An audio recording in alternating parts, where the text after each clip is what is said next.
د نهادا ji berhatina Supayê Tirkiya berdewam tirsil ser axa Herêma Kurdistanê heye.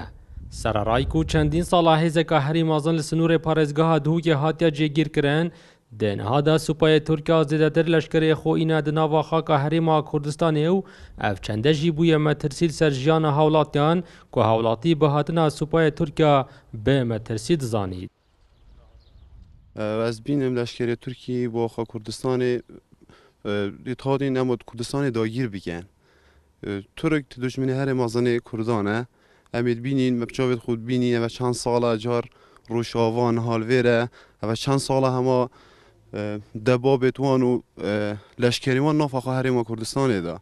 Em daxwazê Herêma Kurdistanê dikin ev nemînîtin. Dijminê herê mezan Tirkiye û Kurdan. Hatina leşkerê Tirkiye ev şinût û heftê were esbingehê Tirkiye li behdîna nîtey. Hatina askerê Tirkiye ew bingeh cixwişkirenek bû bi rojeka ev bû wekî ev bû. Hatina askerê Tirkiye ne mişkîle an ve hîzbê heye an ve miletê heye an ve qawmê heye. Mebesta Tirkiye ew e dixwazîtin hindîk û cihekî Kurdek li hebîtin dagir biketin. Wek dihê diyarkirin ku arman ji hatina leşkerê Tirkiya bi tinê dagîrkirina xaka Kurdistanê ye.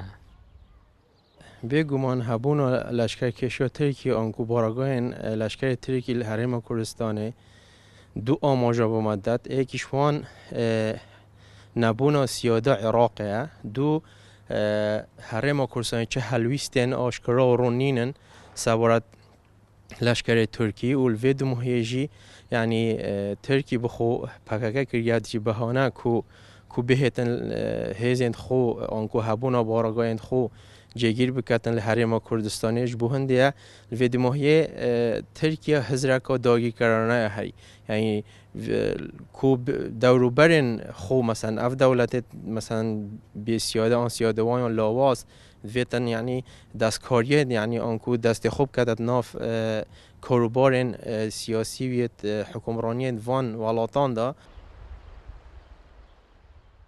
Digel hatina leşkerê Tirkiya bû navxaka Kurdistanê berdewam gundên deverê jî cilayê Supayê Tirkiya ve dihên bordûmankirin û herdem hewlatî jî dibine qurbanî. Dildar Arif Kursad News, Amêdiyê.